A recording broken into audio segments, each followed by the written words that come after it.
Hey guys, so today I thought I'd do a video on some very special helmets in my collection.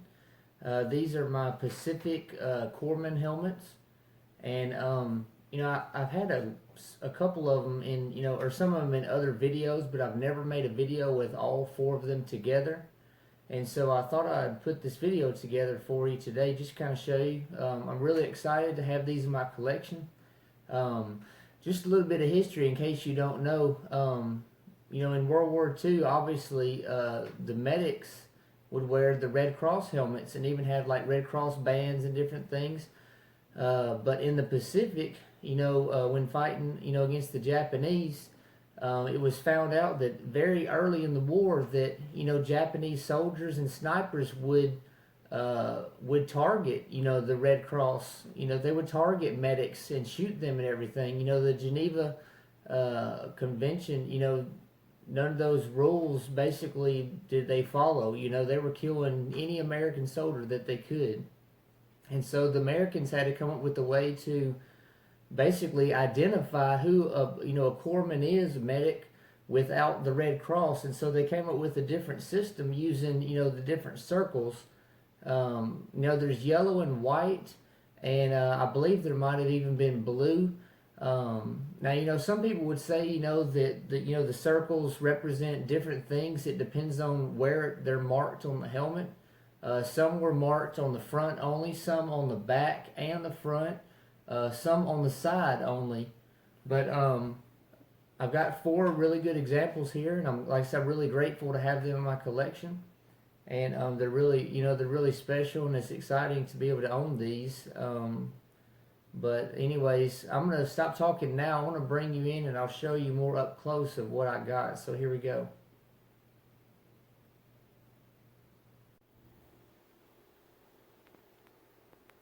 Alright, so here they are. These are the four that I have. There's 1, 2, 3, and 4. What you see, this one, I mean, it's there. You can see it. It's only got probably, I don't know, 25% of the yellow circle left on there. But as you can see, there's a few different designs here. You see there's two of them that are marked on the front, and then the two end ones here are marked actually on the side of the helmet only. And then this one right here is actually a little bit smaller size than the other three. So, and then you see this one's white. So it's really interesting how there's, different markings here. Like I said, two in the front, two on the side, one's white, and then one's a little bit smaller than the other three. Now, like I said, some people, say that, the different colors might represent, something different, or if it's painted on the side instead of on the front, it's different. It's kind of been, I guess, debate back and forth about what the actual corpsman markings are, if they are yellow or white or on the front or the side. But, if you go and you get on Google or, you start searching, like I said, Pacific Corpsman helmets, you will find, there's multiple pictures, not just a ton that I've seen, but there are pictures showing, the circles on the helmets and everything. You'll even see pictures, like I said, not just a lot, but you'll see a few pictures of the corpsmen actually treating, wounded soldiers and everything. And like I said, the reason they had these is because the Red Cross was a target for, Japanese soldiers, Japanese snipers. So, but I want to show you up close, these. Like I said, this one's got the smallest of them. Right here on the, I guess, the left side of the helmet if you're wearing it. Another thing that's cool about this one is it has what's called ghost netting. And basically, this helmet at one time had a net on it, and the ghost netting basically means, it had a net on it for so long that, once the net was removed, whether it, dry rotted or the soldier took it off or whatever, it basically left an outline or, basically still had a representation that a net was on this helmet at some point.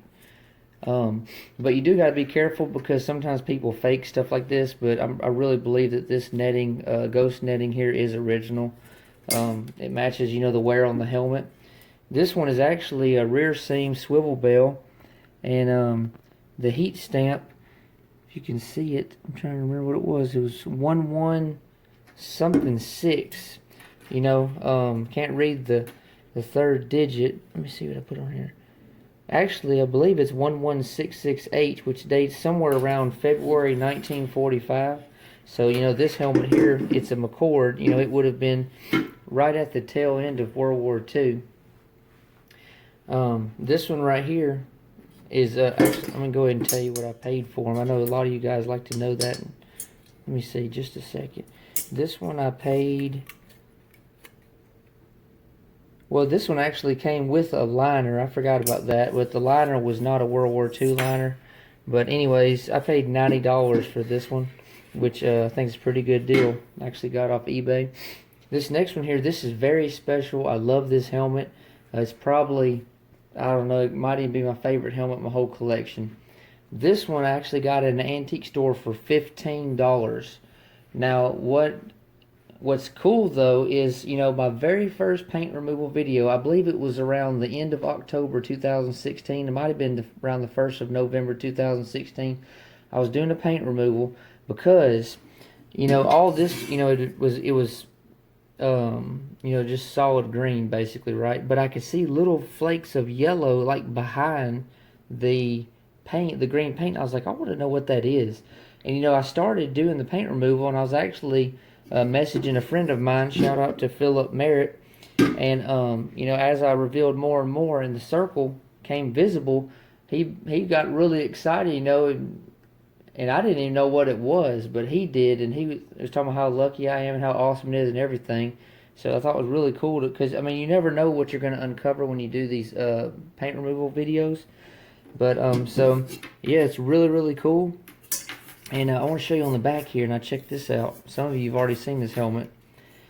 This was already on there. USCG, and then it's got 41. United States Coast Guard. 41 is probably like a ship number or something. You know, the Coast Guard stuff's, you know, pretty hard to find. World War II stuff, especially helmets. I actually saw another helmet just like this one. It had the same stencil. It was USCG. But instead of 41, I think it was like 56 or 50 something. Exact same stencil. And it sold for several $100s. And so I know this is a valuable helmet. And what's cool though is, as you can see, look. I'm 100% certain that there's a yellow circle on the back side of this helmet also underneath this USCG stencil. You can see a little bit of yellow there. And like I said, it's right there. So I guarantee you that if, you know, I mean, if it didn't have that stencil on there, if it was just the green paint, then I would have already removed it and it would look just like this. So that's really cool. The heat stamp on this one is 463, and it didn't have a letter unless the letter faded, but this one dates to early 1943, I believe around February or maybe March 1943. So that's really cool. Moving on here, I got this one. I actually got this one off eBay also, but you see this one's got a white circle, and honestly, this one, you know, you could barely see the outline of the circle, and so I did a little bit of a paint removal, and this is basically as far as I got, and then I went ahead and stopped. This one is a front, I should say this one's a front seam fixed bill. This one's a front seam fixed bill also. And the heat stamp on this one is 275B. So this one would date somewhere around August of 1942. So this is an early war helmet. Unfortunately, no chin strap. But really, really cool. I actually, like I said, got this one off eBay. And I paid, it was $46. That would be shipping and everything. So that was a pretty good deal on that one for sure. And lastly, I got this one. I like this one a lot. Now what's cool though is take a look at it. Like, you know, this was in a video when I first got it. This one actually has camo on it. It's like two-toned, because I mean, the way that it's the way that it looks, there's no way that it was done, you know, this way, basically just over time. You can see it's two different colors. It's camoed, which is really cool. There's the yellow circle right there. And you know, nothing on the back or anything. Got some dents and stuff. It's got a stress crack here on the front, but it's a front seam fixed bill also. But I'm telling you guys, this is not just, wear that just happens. This is actually camo. You can tell it's like green on one side and like brown on the other, if you can see that. So this is a really, really cool helmet. This one, unfortunately, does not have a chin strap, and one of the bells here has come loose. But what's cool also is, look, it's got a very low heat stamp, 69B. So this one would date somewhere around February of 1942. And so, it's a very early war helmet. And so, of the four, 3 of them are fixed bells. All 3 of these are fixed bells, which is cool.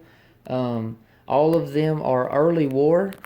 Like I said, this one is around February 1942. This one's around August 1942. And this one is around February or March 1943. Whereas this one right here is around February 1945. So, these 3 right here have a better chance of being used, obviously in the Pacific Islands, mid-war to late war. Whereas this one was produced in around February 1945. So, I mean, there's a chance it made it overseas, but, who knows exactly where that one, might have been worn. But anyways, these are just really, really cool to have. I'm so thankful to have in my collection. Another thing that's cool is, of the 3, the first, third, and fourth one, those 3 actually got off eBay. And 2 of them I got within like a week and a half of each other. It just, it's got lucky like that. And like I said, this is the only one that's not eBay. I got that at a antique store, $15. I should say, I forgot to tell you, but this one right here, I paid, it was actually $113, which, some people might freak out, think that's a lot for a helmet with no chin strap or liner, but because it's camoed, it's early heat stamp, it's got the Corpsman marking on there. I mean, I was more than happy to pay that for it. I mean, yeah, it would have been nice to have a chin strap and even a liner, but I'm very happy to have these. So basically, it was $90 with a liner, $15, $46, and $113. But these helmets, they could go for several $100s. I've never seen one for sale. I know on some Facebook groups there's people who've mentioned they would love to own one, and they've never seen one in person and all this kind of stuff. And I actually posted a picture not too long ago in one of the groups. People were getting excited and everything because you just don't see stuff like this a lot. But like I say, I am grateful to have these in my collection. I don't brag. Honestly, I'm not bragging at all. I just enjoy sharing, special pieces with you guys. And like I said, this one, I mean, it was under paint, so there's no telling what helmet you might have in your collection with a special marking or name or something underneath it.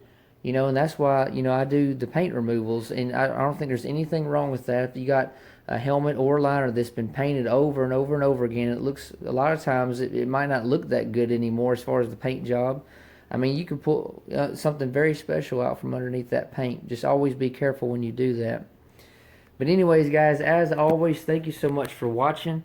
I want to thank you guys because yesterday I hit 2,000 subscribers, and I'm very grateful for that. It's really exciting. Some people wouldn't think that's a big number, but to smaller YouTube channels, that's a big deal. And I thank you guys so much. Like I said, it is exciting. And I look forward to hitting 3,000 and maybe eventually 5,000, 10,000, who knows. So please continue to support me. Share my videos, tell your friends or family members or fellow collectors about me. I would greatly appreciate it. And guys, I'll be getting back to you soon, so thank you so much for watching.